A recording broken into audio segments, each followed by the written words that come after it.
بسم اللہ الرحمن الرحیم۔ قابل احترام دینی بھائی اور عزیزو، پیغمبر اسلام حضرت محمد مصطفیٰ صلی اللہ علیہ وسلم کے مبعوث ہونے کے مقاصد اور آپ کے دنیا میں تشریف لانے کے 4 مقاصد، جس کو قرآن مجید کی سورہ بقرہ میں اور سورہ آل عمران میں اور سورہ جمعہ میں بیان کیا گیا ہے، میں اس کو مختصراً بیان کرنے کے لیے آج حاضر ہوں۔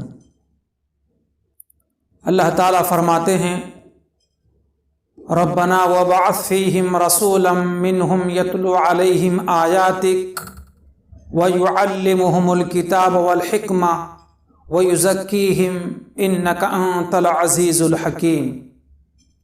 حضور پاک علیہ السلام کے دنیا میں تشریف لانے کے فرائض منصبی وہ 4 ہیں۔ پہلا فرض منصبی حضور پاک علیہ السلام کا اور دنیا میں تشریف لانے کا یہ ہے کہ یتلو علیہم آیاتک۔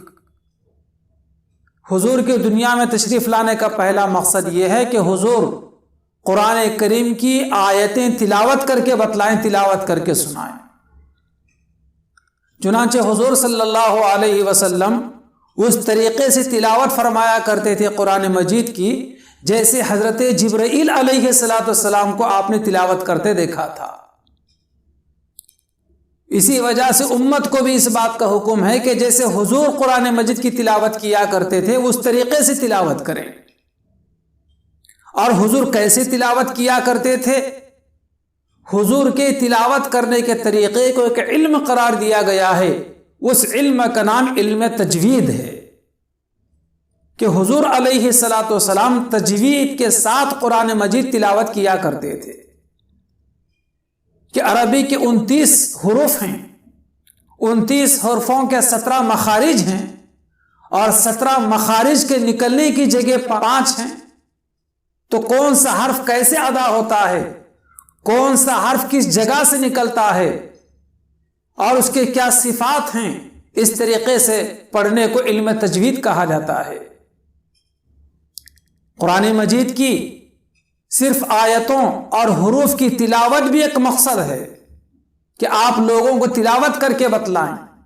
یقیناً قرآن مجید کی تلاوت کرنا باعث اجر و ثواب ہے اور قرآن مجید کو سمجھنا باعث ہدایت ہے اور قرآن مجید کی تعلیمات پر عمل کرنا باعث نجات ہے۔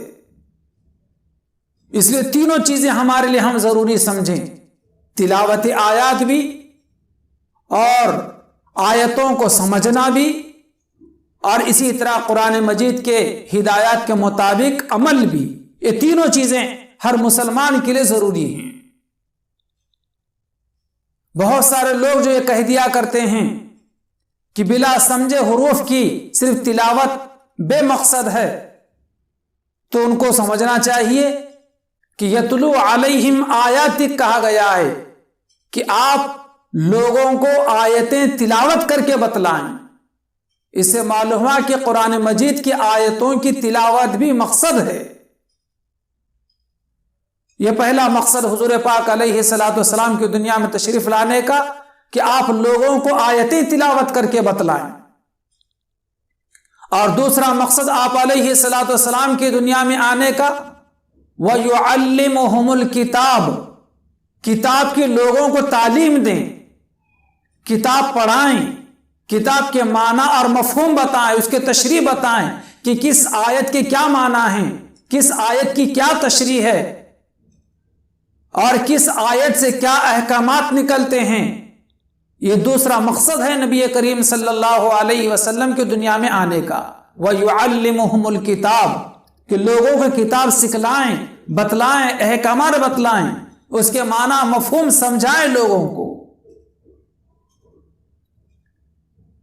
قرآن مجید عربی زبان میں نازل ہوا ہے اور صحابہ کرام عربی کے جاننے والے تھے، ان کو تمام عربی حروف کے، عربی الفاظ کے معنی معلوم تھے۔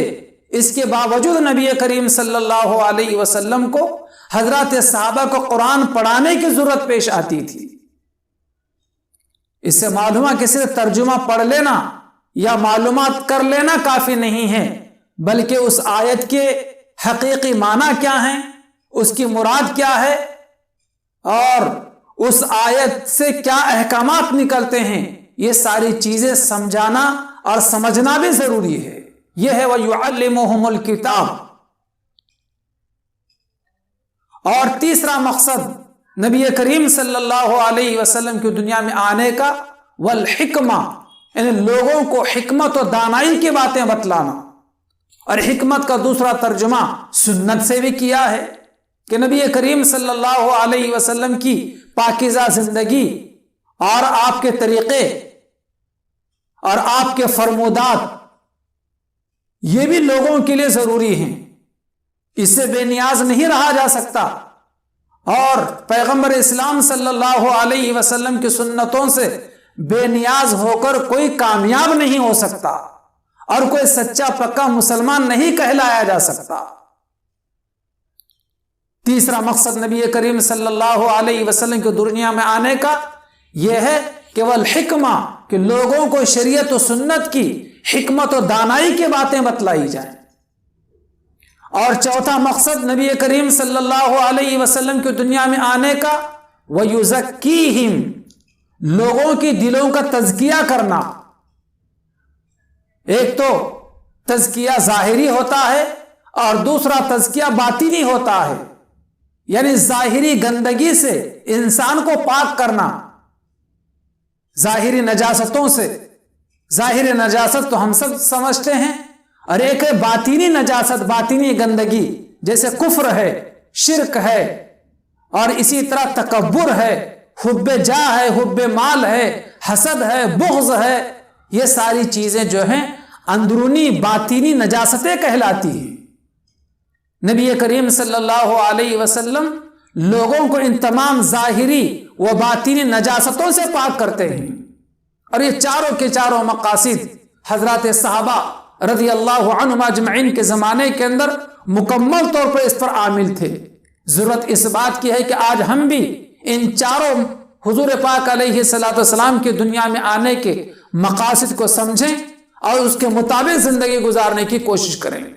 تو بہرحال مختصراً یہ کہ حضرت نبی کریم صلی اللہ علیہ وسلم کی دنیا میں تشریف لانے کے چار مقاصد، ایک تو یہ ہے کہ قرآن مجید کی تلاوت کر کے لوگوں کو بتلائیں، دوسرا مقصد یہ ہے کہ کتاب کی تعلیم دیں، معنی و مفہوم بتائیں، تشریح بتلائیں، اور تیسرا مقصد حضور پاک علیہ السلام کی دنیا میں آنے کا کہ حکمت و دانائی کی باتیں، جس کو شریعت و سنت کی باتیں کہا جاتا ہے، وہ بتلائیں، اور چوتھا مقصد یہ ہے کہ لوگوں کے دلوں کا تزکیہ کریں، ظاہری و باطنی نجاستوں سے انسانوں کو پاک کریں۔